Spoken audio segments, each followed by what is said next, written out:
Len Harvey initiated the formation of the Tuli breed in the Gwanda district in southern Rhodesia. Len, who was a land development officer, was also tasked with the supervision of routine dipping of native cattle. It was during this duty that he noticed a superior indigenous cattle breed that he believed would do much better than imported European breeds. Daar is 'n beesteras wat letterlik en figuurlik die stof opskop in die beeswêreld wêreldwyd. Dit is die Tuli, 'n suiwer Sanga-bees gebore in Zimbabwe uit uiters gaarde voorouers. Dit is 'n veld soos hierdie hier in Zimbabwe dat daar in die 40e jare 'n knap veekundige besef het dat onder die swart mense se beeste daar 'n tipe was wat bo die ander presteer het. Hy het geselekteer, verder gevat en vandag het ons die Tuli, 'n ras, 'n suiwer Sanga-ras, Afrika-ras wat besonder goed presteer en groot opspraak maak in die beeswêreld. Kom kyk saam met my verder na hierdie besondere bees. Maar hoe het hierdie veredelingsproses begin? Len Harvey, vader van die ras, vertel self. I've always been cattle-minded, always, nothing else. Conservation, yes, I was taught that, but anyway, I used to go down the low areas, the low veld down below Gwanda. That's the area I was in charge of, right up to Bilingwe and all the top here. And I noticed that these cattle that they had down there, and they've selected obviously over the hundreds of years the families had, and these cattle were all much of a muchness. Very nice cattle, and I thought, well, there was a potential to these cattle. If you selected them and did them properly, you might get somewhere. And so I decided to try and get the government interested in selecting and breeding up a herd. Took some time, but eventually I got there. That's how I started in 1946. Seleksie vir 'n medium-raam, effekleurige poenskopbeestipe met goeie produksie-eienskappe word nou al vir meer as 50 jaar doelgerig en met groot welslae toegepas. Down at Tuli for 32 years, 96.5%. Over 32 years. Every year without fail. That is a phenomenal percentage, Yeah. isn't it? And of course the big trouble there was those 4% or whatever, or 4.5%, they were nearly always old cows. I had cows 20 years old still calving. Well, at the end they wouldn't calve, so that dropped you again, you see. But I used to breed them as long as I could. Get longevity into them. If a cow was a good cow, I'd keep her. If she wasn't, of course, she'd just go off to slaughter. But if she was breeding a good calf every year, I'd keep her until she couldn't stand anymore.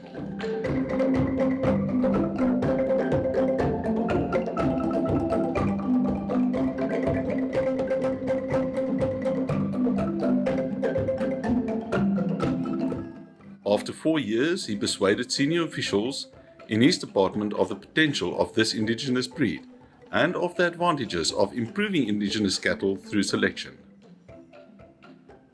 He was allowed to start a Tuli breeding station, and by 1955 the Tuli was recognized as an indigenous Rhodesian breed.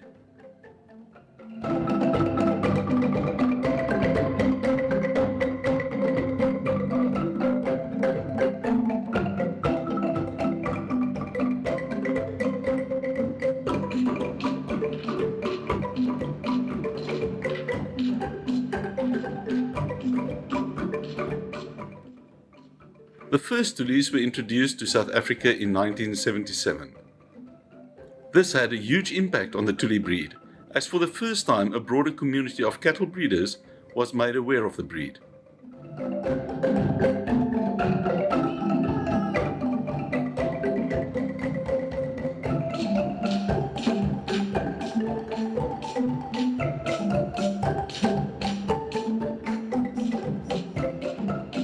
In 1981, a Tuli bull won the Warmbaths Agricultural Show, and this set the Tuli on its path not only to recognition in South Africa, but eventually recognition worldwide.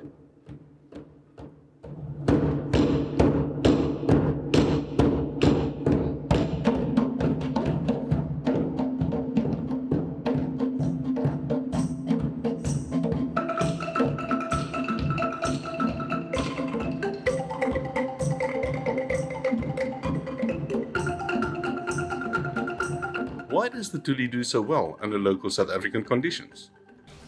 That are in harmony with the environment, that have no stresses that will affect fertility.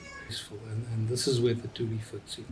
And if you remember yesterday, we could walk in between them.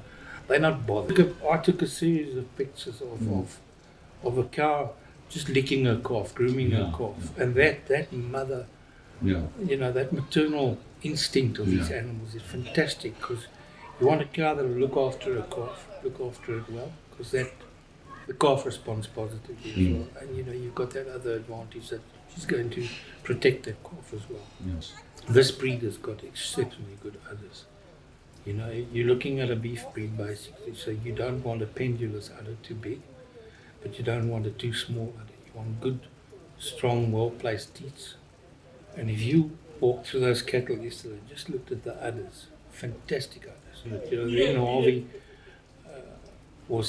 started life as a milk producer.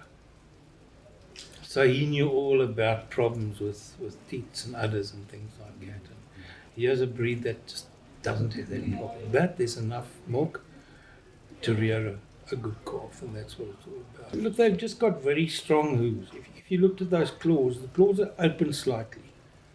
And that's a good thing as well, so there's enough room there. They don't get stones caught in between the claws and things like that. So you've got an open, strong hoof. You see the size of that hoof as well. That's the hoof of an animal that can walk long distances, and that's what you want. Yeah, if you start from, one of the biggest problems these days is flies biting and sucking lice, things, ticks and that, and so the animal needs to be able to groom itself.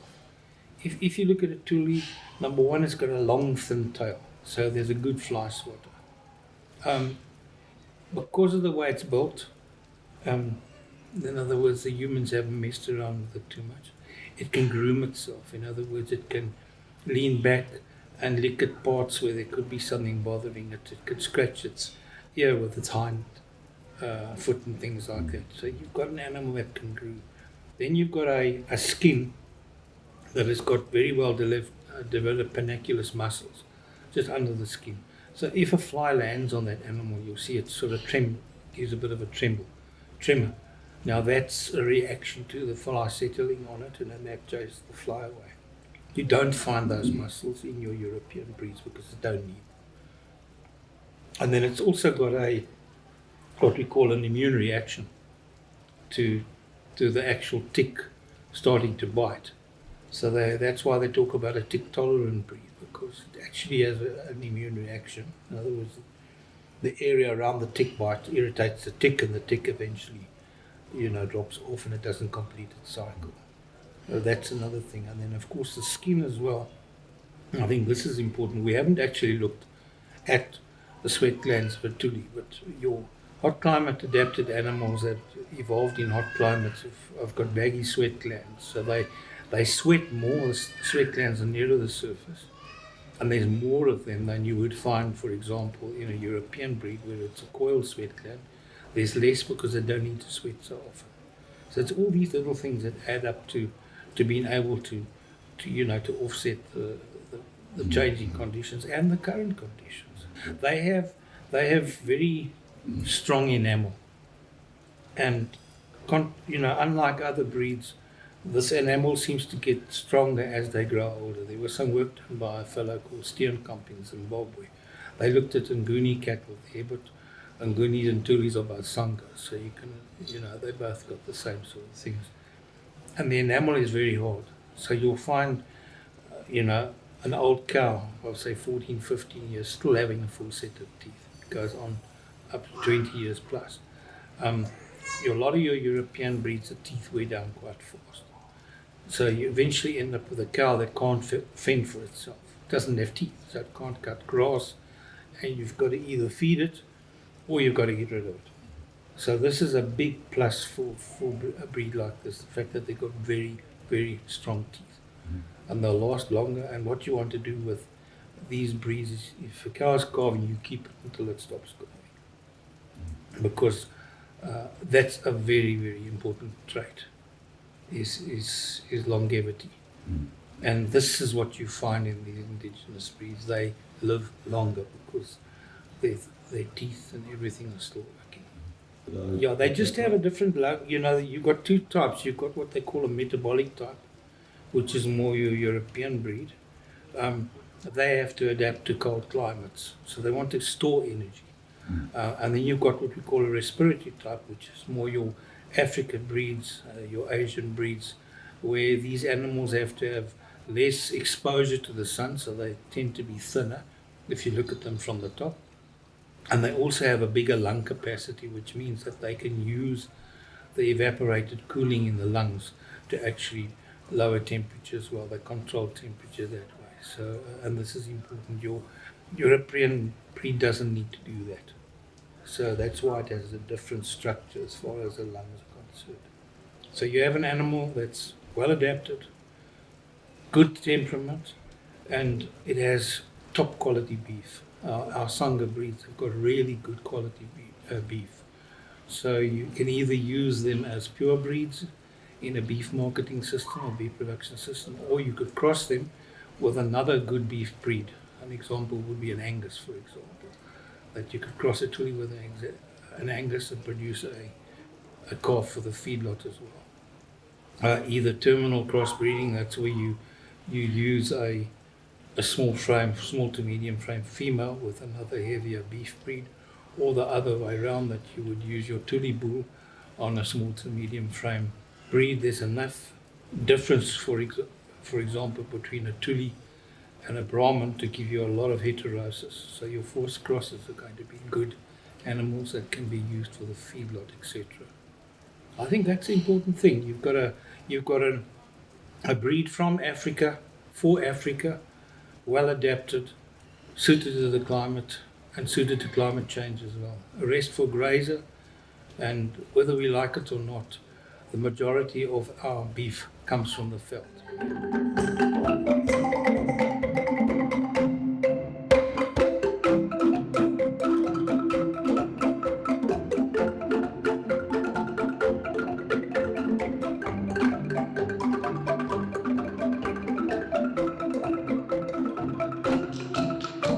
Starting north of Pretoria and finishing in the Western Cape gave insight of the experience of the Tuli by a small section of the existing stud breeders.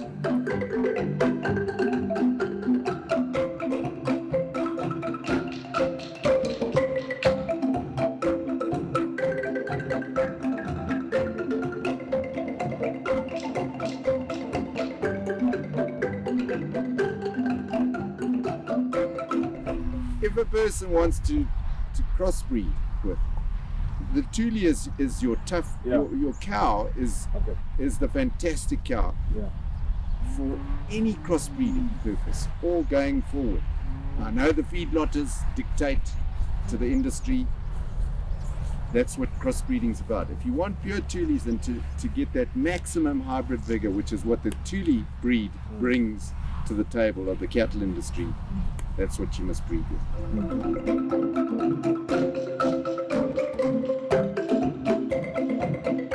Sekere kenmerke en eienskappe was op meeste teelers se lippe.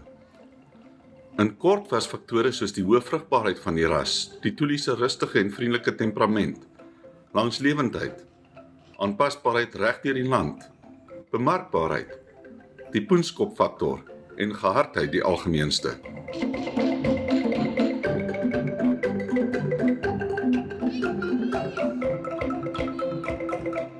During our visit to some Tuli stud farms, we conducted interviews with various farmers and captured their cattle to confirm their findings.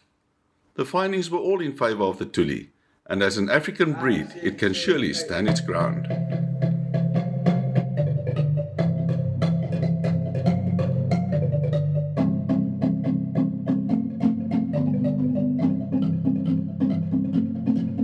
Buiten dat hierdie medium raambese uitstekende vleisras is die Tuli se temperament van so 'n aard dat hulle tot soms die kamera lens probeer lek het.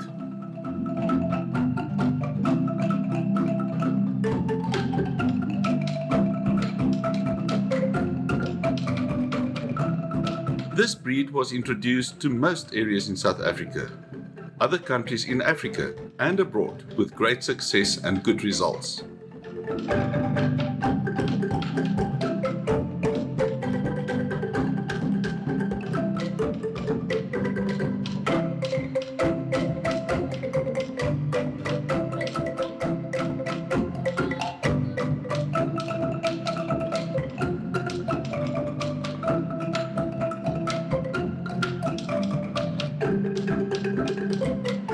Ons was ook by 'n boeredag waar Chris Rogers uit Zambië gasspreker was. Hier is van sy aanhalings uit sy spreekbeurt.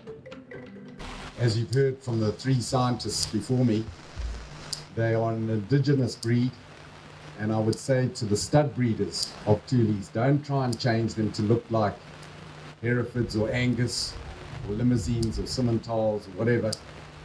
Keep them like Len Harvey bred them. Basic indigenous breed with all their functional efficiency selections that he put in place.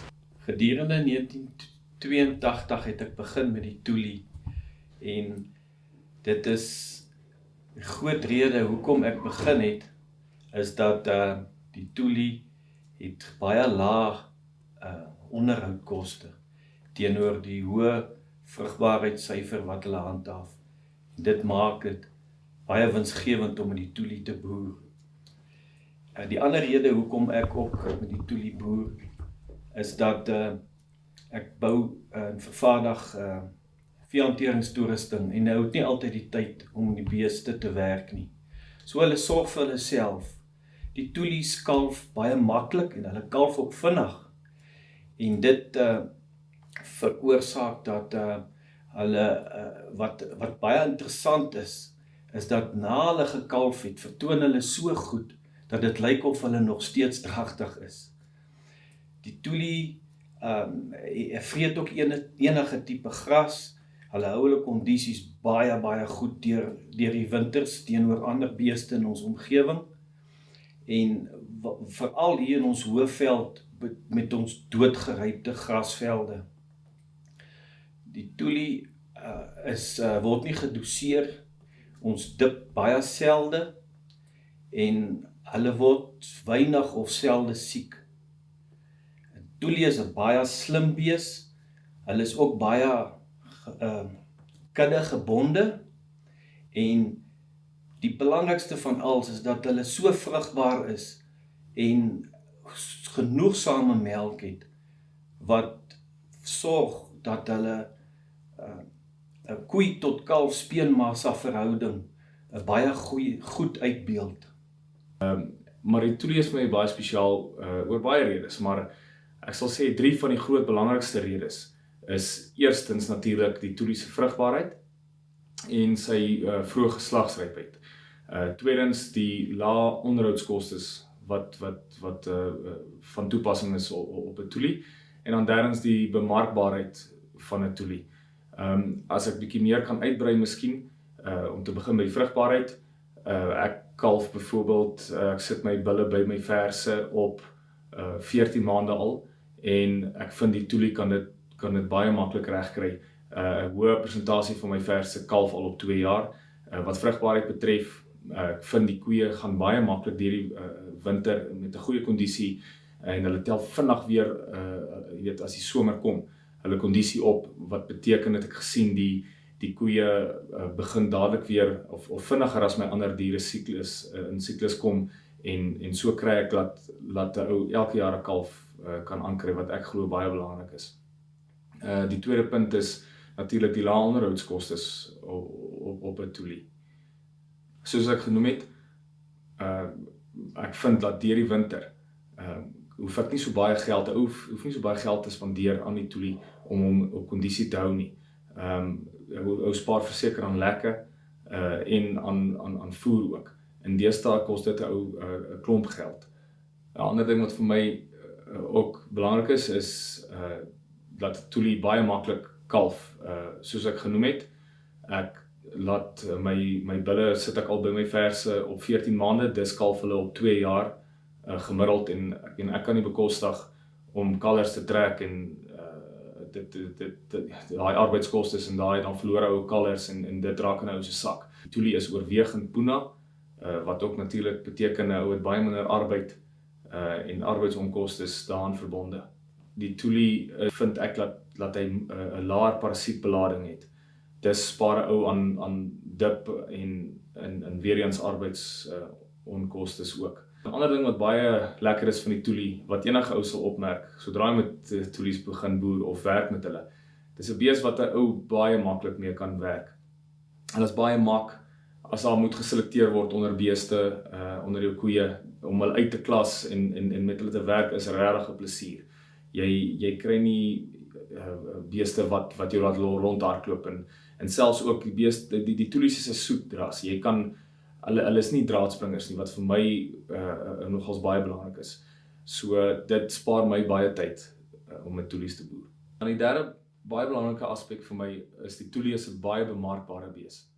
Ek gemiddeld kry ek so 200 kg kalvers en ek vind dat dit vir my daai kalvers kry ek baie maklik verkoop aan die voerkrale. Hoe ons op die Tuli besluit het is maar presies oor waarvoor hy staan. Jy weet die Tuli se lese is dat hy maksimum produseer teen 'n lae inset of teen lae koste. En dit is presies wat hy doen. 'n Bees moet die gras kan benut en jy weet in hom kort vir die skaap. En die Tuli doen dit baie gemaklik. Ons het 'n redelike ons is naby die Karoo, ons het 'n redelike samestelling gras en bosieveld. En wat die Tuli goed doen is hy benut jou gras en jou bosieveld baie goed. Die Tuli het 'n fyn beenstruktuur en dit is vir my belangrik want ons voel dat hy beweeg baie goed. Jy weet ons het redelik rande en berge en die Tuli stap gemaklik en as gevolg van sy fyn beenstruktuur is dit nie 'n swaar karkas wat hy moet rondsleep om sy gras te benut nie. Jy weet, is vrugbaarheid seker die belangrikste. En ek glo dat 'n dier moet sy energie in vet kan omsit om te kan produseer en om te kan bulvat. En vir my is dit die Tuli vanaf ons begin het, ons het seker al so 10 jaar terug begin en ek het nog nooit onder 'n 94% konsepsie gehad nie. En dit is ongelooflik, jy val by ons waar ons nie regtig baie spandeer aan ekstra byvoeding en lekker nie. In droë jare probeer ons bietjie beter lek gee, maar in goeie jare, is ons baie keer gee ons net 'n soutblok op die veld. As 'n mens regtig beeste wil vergelyk, moet jy iewers 'n basis hê om vanaf te werk en die maklikste is om te kyk na die LNR syfers waar verskillende beesterrasse met mekaar vergelyk word. En die Tuli is die afgelope 2-3 jaar aangewys as die vrugbaarste inheemse ras. Vir my is dit belangrik dat 'n koe elke jaar moet kalf. Nou as 'n mens gaan dink aan 'n kudde en jy het 'n 94% konsepsie. Nou, as jy met ander mense gaan praat, is die meeste beesterrasse, praat hulle van 85% as 'n goeie konsepsie. Dit is tog belangrik dat 'n koe vir my ten minste, 45% van haar eie gewig teruggee. En sover kry die Tuli dit baie goed reg. Ek moet sê ek is aangenaam verras dat hulle vir ons oor die afgelope 10 jaar gemiddeld gewoonlik hier van 46 na 50% toe. En daar's koeie wat tot 60% teruggee van hulle eie gewig in elke jaar kalf. Die volgende ding op produksie is bemarkbaarheid. Jy weet, jy wil graag jou bees kan bemark. Mense wil nie sukkel om jou speenkalvers te verkoop nie. En jy wil ook nie te veel in jou bees insit om hulle te verkoop nie. En by my is my gemiddelde speenkalf gewigte so tussen 230 en 250 kilogram. En ek dink dit is 'n baie goeie gesonde gewig en vergelyk baie goed met enige ander ras. Omdat ons nou stoetteelers is, verkoop ons bulle wat nie voldoen aan die standaarde, wat nie by die ander kan byhou nie, moet geslag word. En ek moet sê, baie keer as ons van hierdie bulle van die veld af slag, gradeer hulle baie goed. 'n Mens wil graag ook diere van die veld af kan bemark. 'n Mens wil nie te veel in hulle insit. En ek dink daar weer eens as ek wil verwys na die Tuli se fyn beenstruktuur. Ek dink hulle groei baie vinnig in hulle beenvorm of in hulle karkasvorm in. En hulle begin baie vinniger vleis aansit en daarna vet aansit. Eienskappe wat inheemse rasse gewild maak is dit goeie weerstand teen bosluis siektes. Jy weet hulle het gladde haar, hulle is aangepas in die klimaatsomstandighede. Die Tuli kom voor in baie dele wat eintlik nie vir bees geskik is nie. En tog is ons prestasies in vergelyking met ander rasse baie dieselfde. Maar wat vir my om uitsonder bo die ander inheemse rasse, is die feit dat hy 'n poenskop het, of dat 90% van hulle poenskop is. So daar spaar hy ook weer baie arbeid. Wat die grootste voordeel wat die Tuli het in hierdie omgewing is, ek dink die Tuli is een van daai rasse wat werklik om nou elke keer nog bewys het by my in die begin. Toe ek nog kommersieel geboor het ek met 'n verskeie klomp rasse geboor. Ek het meestal koeie gekoop wat 3's en 1's is, en ek het hulle met verskeie bulle soos ek was heeltemal in die speenmark bedryf in, ek het al my kalvers verkoop. En dit het so gebeur dat ek nou maar 'n paar Tuli koeie gekoop het, en hierdie koeie het net tussen alle ander rasse wat ek baie stadium gehad het, hulle heeltemal outperform, as jy nou ek weet nie wat die Afrikaanse woord is. En dit het my net laat wonder, en toe het ek vir my 'n Tuli bul gekoop, en ek het die Tuli bul gebruik ook om in hierdie kruisras teeling in te bring, en daar het hy weer 'n beter konsepsie gehad as my ander bulle, en dit so ek nou maar begin het om met die Tuli te boer. Ek moet sê, ek dink die beste eienskap van die Tuli is, weer eens soos baie ons al gesê het, hulle kan die veld optimaal benut, hulle klim maklik die berge uit. Die diere is geneig om onder baie moeilike omstandighede nog steeds wil te vat. Ek dink, as jy kyk na waar die Tuli teelers in die land geleë is dit 'n kwessie van, dit is nie regtig diep in beesgebiede nie. In groot beesgebiede kan enige dier goed produseer, waar dit 'n bietjie harder raak, is dit nie al die diere wat produktief bly nie. Die ander voordeel van die Tulis is definitief dat hulle baie gemaklik kalf. Ek is nou min of meer 7 jaar aan die gang. Ek dink 3 kalvers getrek, wat regtig ook baie min is, en 2 van die kalvers was reeds verse wat jonger as 20 maande was, wat weer op die vrugbaarheid dui, maar wat 'n bietjie vinnig was. Ek dink die ander voordeel van die Tuli ook in verskeie omgewings is dat hulle al die gehardheid het en nie so arbeidsintensief is nie. Jy hoef nie so veel lek te gee nie, en jy hoef nie te ontdoring nie, jy hoef nie jou vers op te pas terwyl hulle kalf nie. En dan nog steeds aan die einde van die seisoen, as jy jou kalvers bemark, is daar aanvraag vir die kalvers. En dit help, sonder dat jy enige penalisasies of het vir hierdie inheemse ras, is dit nog steeds 'n goeie prys wat jy vir jou kalf kan kry. Ek boer in Britstown distrik, dis in die Karoo, Noord-Kaap provinsie, en 'n groot deel van my grond grens aan die dorp, soos jy kan sien in die agtergrond. As gevolg daarvan moes ek kyk na bees, weet met die rede van veediefstal, en ek het ook begin 'n navorsing doen en op die Tuli afgekom. Ek moet kyk na medium ram, soos ek sê, is eintlik skaapveld. So ek moet kyk na 'n medium ram bees wat die kos wat die is kan omsit in vleisproduksie. En die Tuli het my daarmee beïndruk. Die Tuli is 'n inheemse poenskopras, dis 'n suiwer ras. Op hierdie stadium is die Tuli die vrugbaarste inheemse ras. Soos ek sê, 90% van die ras is poenskop, wat 'n groot voordeel is met arbeidsbesparing. Ja, radiokoolstoftoetse het bewys dat die Tuli al reeds 2000 jaar bestaan. Met ander woorde, oor daardie tydperk het die natuur die bestes geselekteer. So vrugbaarheid is hoog by die Tulis.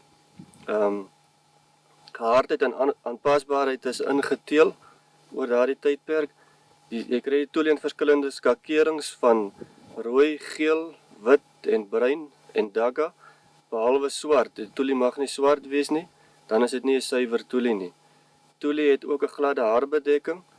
Jy het min hare en dis 'n voordeel vir ons vir bosluise, het baie goeie weerstand teen bosluise, as ook teen inwendige en uitwendige parasiete. Soos ek gesê het, ek boer in die Karoo, en soos jy kan sien, dis die tipe plante groei wat hier voorkom. Dis Karoo bossies met 'n bietjie gras soos gemengde veld. En baie mense vra vir my, hoe aard bees in die Karoo? Dan sê ek vir hulle, die Tuli eet hierdie bos, dan kan hulle dit nie glo nie. Ek het al foto's geneem, hoe Tuli sy tong om hierdie lood te gooi, en dan trek hy dit af. En dis ongelooflik om te sien. So, en dis my groot voordeel, omdat ek na in die dorp is, en veediefstal 'n probleem is, kan ek hierdie beeste gebruik om my veld te benut om te sit in vleis. En 'n ander groot voordeel van die Tuli is die temperament. Dis 'n ongelooflike goed geaarde bees. Hy's van nature is hy mak. So is lekker. Van ons boere werk hulle selfs in skaapkrale, jy het nie eers beeskrale nodig omdat hulle so mak is. Soos ek altyd vir die boere sê, as Tuli's hierdie veld kan benut wat eintlik skaapveld is, dan kan hy enige plek in die wêreld aanpas, as by my in die Karoo so aanpas. En dis die tipe veld waar my beeste loop. En julle kan die kondisie kyk hoe hulle lyk, is by ons nou baie droog. Daar word baie gepraat vir aardverwarming en die Tuli gaan baie aanpas by daardie omstandighede want soos hulle sê dit gaan woestyn tipe veld word. So ek dink met aardverwarming in die toekoms in die veld, reënval wat gaan verminder, jou kwaliteit van die veld en hoeveelheid veld wat gaan afneem, gaan die Tuli definitief 'n groot voordeel wees. Die eerste Tuli's is in Suid-Afrika ingevoer deur Dr. Fani Kellerman en Boers Borman in 1976. Die genootskap is gestig in 1994. In 1996 het ek in Bronkhorstspruit begin met beeste boer.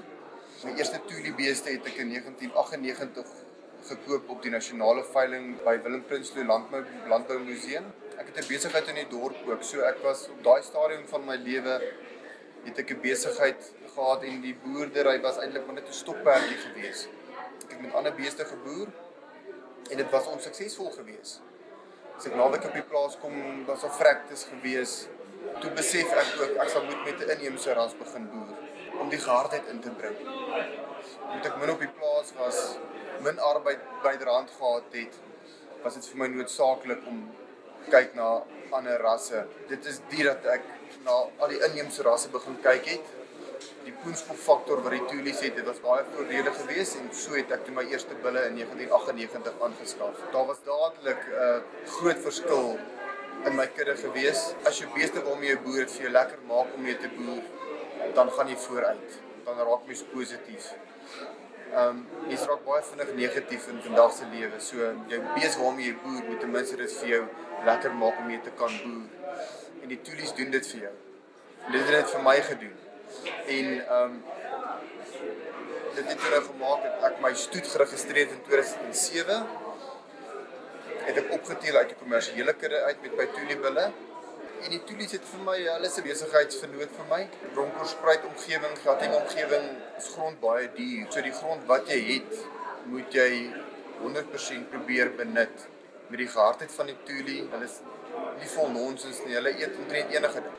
So dit in gedagte, dit samentlik met drukbeweiding, kry ek dit op die stadium reg om net so oor die 700 beeste op 840 hektaar te kan bewei. 18 years ago we realized that the time to farm with sheep on this farm was impossible due to the predators, increase in predators, lynx, jackal, and also the theft that started rising. Dus ik begon om te naar die beesten kijken. Ik heb begonnen met de Bosmara en de Glands en Beefmaster. Maar toen kies ik voor de Tuli's. Toen ga ik al met de Tuli's, tot nu nog. Ik ga dan met mijn Tuli's en mijn Tuli's kijken hulle zelf aan. Hulle kijken voor hulle zelf, ik pas hulle niet op. En altijd als hulle lopen, krijgen hulle altijd op één plek bij elkaar. Ik zoek ik qua en ik kom net en kijk ik dier. En tel hulle, dan zie ik hulle allemaal. Dan ga ik maar zo dier de Tuli's. So ik heb die probleem met mijn Tuli-beesten. Today, I must say that my Tuli stud is just as profitable as my Dorper flock when they were at their peak. The Tuli's helped me to grow the farm, purchase some more land. The Tuli's helped me to build up the infrastructure on the different farms. Ik heb een beetje minder gegaan met die schapen, ga ik aan met die Tuli's, ik hou van met Tuli's. Maar die meeste die Tuli's kijk zelf naar hulle. Ik doe alle werken, wampop, paaien recht en die draden recht. Now the Tuli's is supposed to be down here this morning, but they're not down here. They're there up on the mountain top against the kranse, finding their food for the day. You can see that the Tuli is hard working. They built to walk long distances and find their own food in difficult conditions. My Tuli beeste, hulle gaan bo by die berg. hulle kry daar kos by die berg. Maar dit is nou so droog, maar met Tuli besigheid al. Hulle klim die berg tot bo daai kant toe, dan kom hulle bietjie reg. We only dip once a year due to the lame tick, and that is just a precautionary measure. You don't want to find 200 or 300 cattle down lame just after the first frost, because that's normally when you have big problems with the lame tick. Die Tulies by my veld, hulle sny die gras net mooi kort, lyk of as die grasmasjiene daar gesny. Hulle trappie my veld kal. En dis wat ek hou van die Tuli beeste.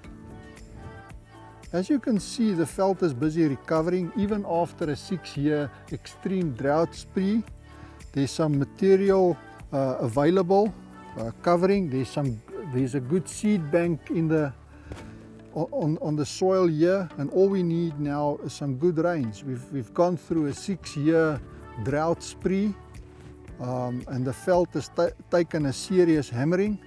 As you can see over there and here, the Tuli has grazed the veld without harming the plant material and the grass material. And all we now need is a bit of rain, and this veld will recover. In terms of a vaccination program, we follow a very low-key vaccination program with the Tulis because they're hardened. And the only diseases that we vaccinate for is more in terms of the stud animals that we sell for other breeders, that they've got comfort that the animals that they are buying has gone through a vaccination program, more so that's out of necessity. In die baie jare ek het net 3 keer kalvers getrek, maar die 3 beeste hulle was klein, toe kon hulle nie kalfie, toe moes ek hulle help. In terms of calf losses, the only times we lose calves is when they fall into aardvark holes or in a ditch or something. You don't find a Tuli calf easily dead. Rooi kat sal nooit nader kom, want altyd Tuli, die kalf lê teen 'n Tuli staan daar teen sy kalf, so die rooi kat kan nie nader kom nie by 'n Tuli bees. The Tuli has got the ability to produce good meat and good calves, good milk with this very low nutritional value grass and shrubs. At this point in time, after a 6-year drought cycle, you can see there's no food available. We're now standing here at some of the better portions of the farm. It's extremely dry. We haven't had decent rain since April of last year. We're now in January, and the last decent rain we had was in April of last year. And the Tulis look after themselves, even in the most difficult conditions with very, very little feed. The Tulis is producing. Our average calf wean ratio is in excess of 50% of mother's weight of cows that goes to the bull. That's extremely high. Our worst figure was 47.8% of calf weight to total mother's weight that went to the bull in the worst year. What can you ask for more? That's profitability at its best. Werk met my Tuli beeste en die krale, hulle laat my nie sukkel nie, hulle maak nie krale vlender nie, hulle gaat aan soos ek hulle aanjaag en dan werk ek, dan maak ek klaar. We've paid lots of money to build our genetic pool in terms of female animals. In terms of the Tuli bulls, every year we go to all the top breeders in the country and we buy some of the best genetics that comes into the market every year to ensure that we improve the quality of our genetic pool. A farming operation is a business, and you can only grow your business and have a long-term sustainable business if it's profitable. and the tulies are profitable for us.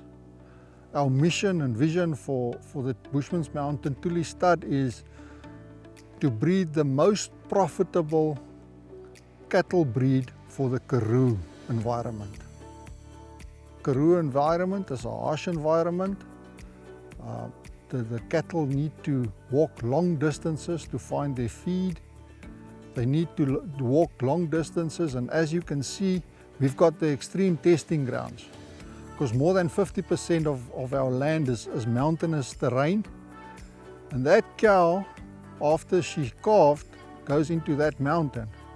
And that cow must raise that calf in that mountain, and she must wean a very good calf, otherwise she goes to the abattoir. She gets slaughtered.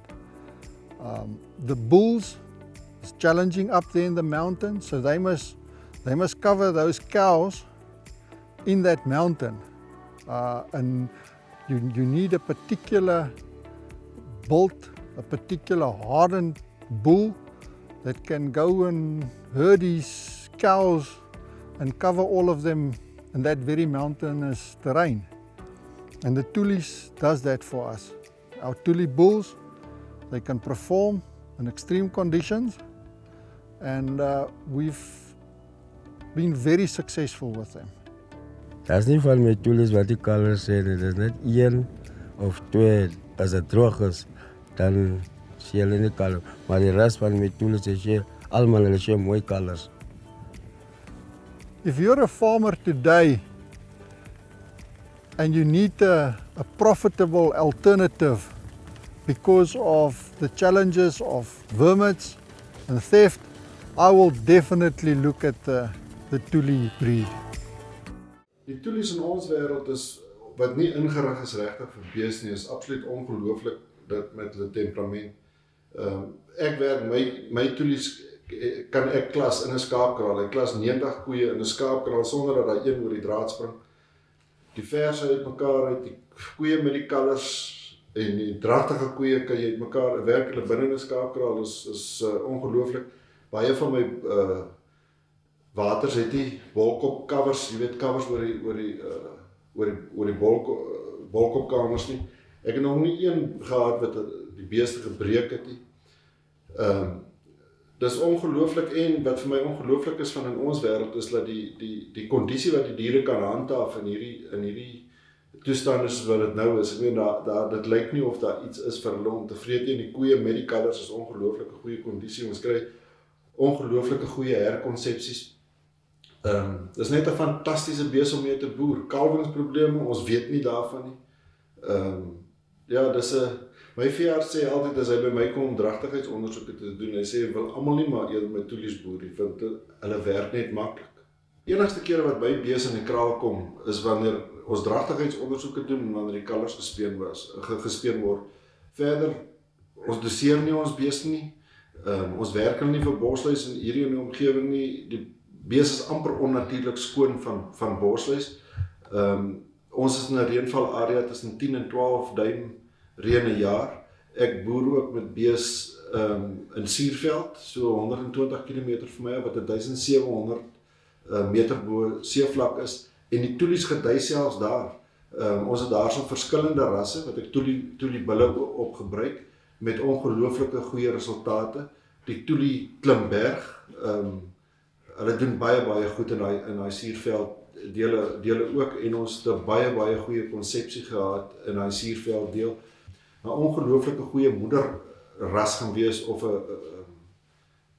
vir 'n kommersiële boer om mee te boer, en 'n F2, ek dink die ideale kommersiële koei om mee te boer is 'n F2 Tuli koei, en dan 'n ander bil miskien op te sit.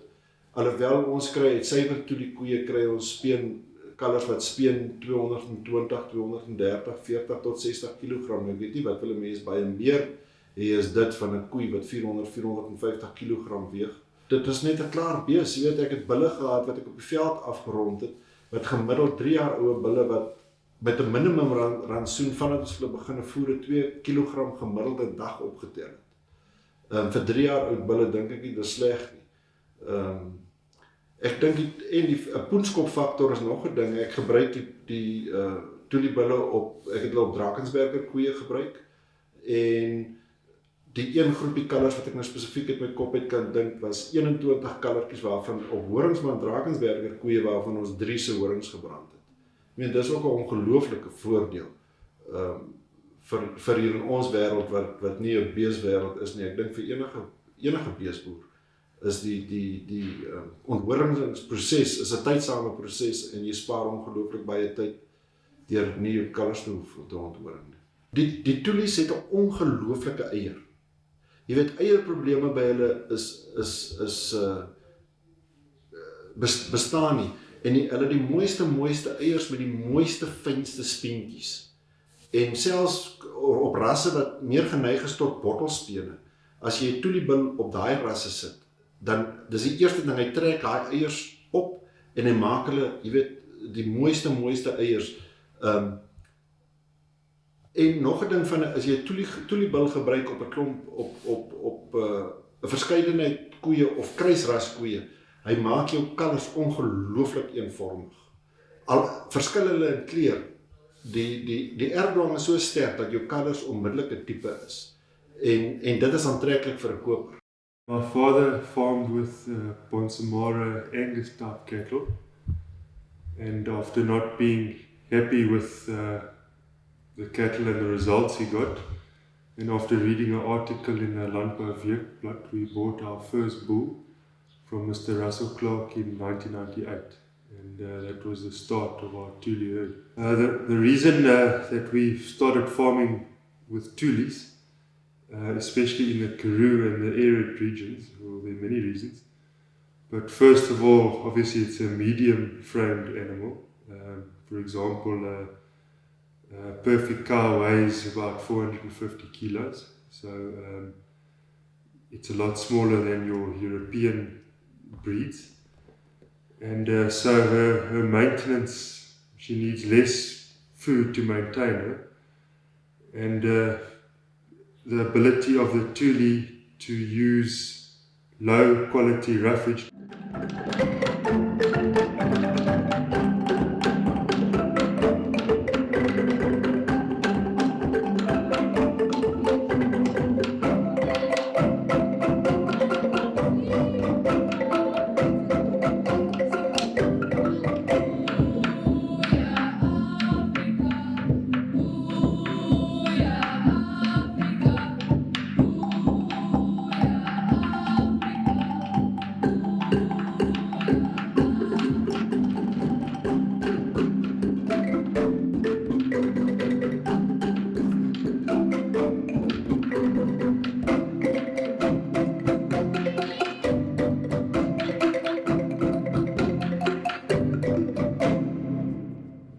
I've been farming now with Tulis just over 6 years. Started at the end of 2008. They're highly fertile, and they manage to thrive under suboptimal conditions. So I'm getting a calf every year, in spite of poor seasons and a lack of grazing. They climb very well. They are prepared to eat both karoo bush and grass, and in winter they in fact prefer the karoo bush. So it broadens the base of what they're prepared to utilize. And then because they're not footsore, they're prepared to climb. And you'll find our animals climb to the highest points on the farm. You'll find them below the krantz, right at the top of the mountain. I'm fortunate that ticks are not a huge problem in the Karoo. Most Karoo farmers don't have a problem with ticks, so we treat them topically. But obviously, areas that have more ticks, and also more importantly, tick-borne diseases, the Tulis come into their own in that they are more resistant to ticks. They have fewer ticks on them, and they definitely build up resistance to tick-borne diseases like heartwater and redwater. The Tuli was bred out of the Bamangwatu cattle, which were basically the milk cattle of the Bamangwatu tribe of Botswana. So that they were originally actually their milk cattle. They obviously are a beef animal. They are primarily a beef animal. But when the breed was being refined by the father of the breed, Len Harvey, the animals, the milk production was maintained. Now under commercial conditions, that milk is now being used by a growing calf. So they produce good weaners, and I've had animals produce calves that weigh up to 66% of their own body weight. Heat tolerance, the Australians are very excited about the Tuli. It has a pigmented skin and yet a light coloured coat. A lot of them have got a light coloured coat, yellows and whites. There are some animals that are red, but the yellows and whites are particularly suitable for hot and sunny conditions, arid conditions. That light coloured coat means that they are heat adapted, and with the increases with temperature with global warming, those animals are going to perform better than a dark animal. The Tuli, like most indigenous animals, have got slightly harder teeth, so therefore they last longer. It's not exceptional for a Tuli cow to last 15 years. I think the record stands at about 22 years that a cow has been in production for. So because of their long life, you need fewer replacement animals, which is a huge advantage.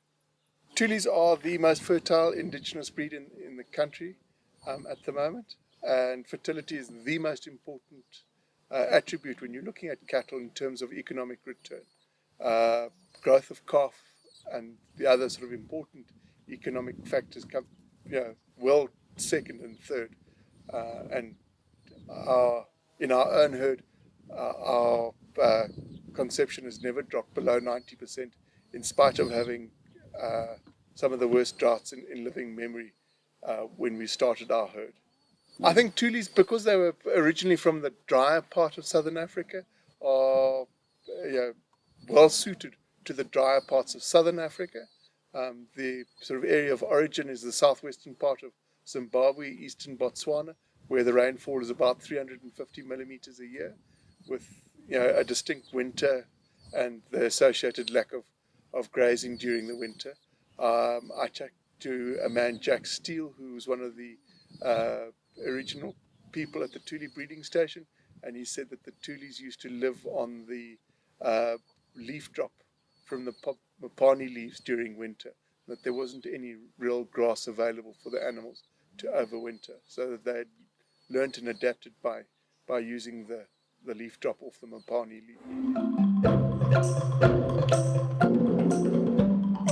Indien u wil kontak maak met een van die Tuli stoetteelers in u omgewing, kontak die Tuli Beesteelers Genootskap by 051 410 0958 of besoek ons webtuiste by www.tulicattle.co.za. Raak deel van hierdie merkwaardige ras.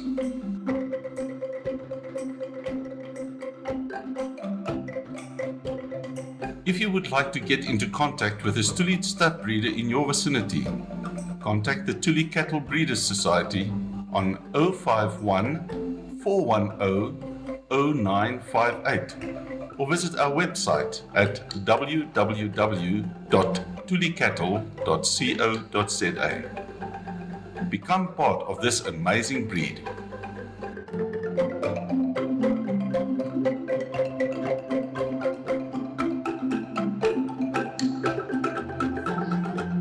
Are you having trouble with your current cattle cage scale, or are you thinking of buying one soon?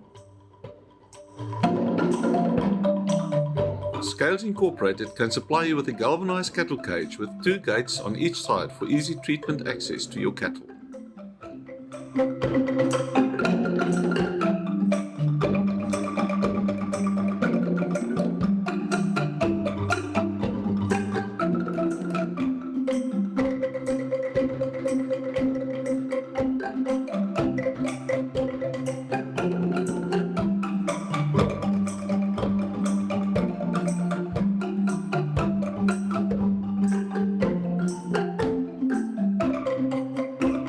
The head gland size can be altered to suit your needs.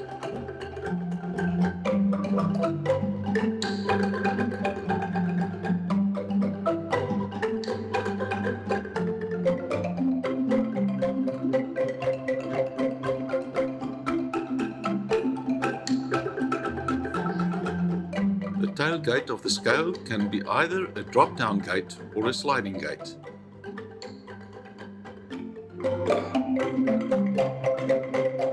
Load cells comes in two lengths and in a 1 ton and 1.5 ton capacity.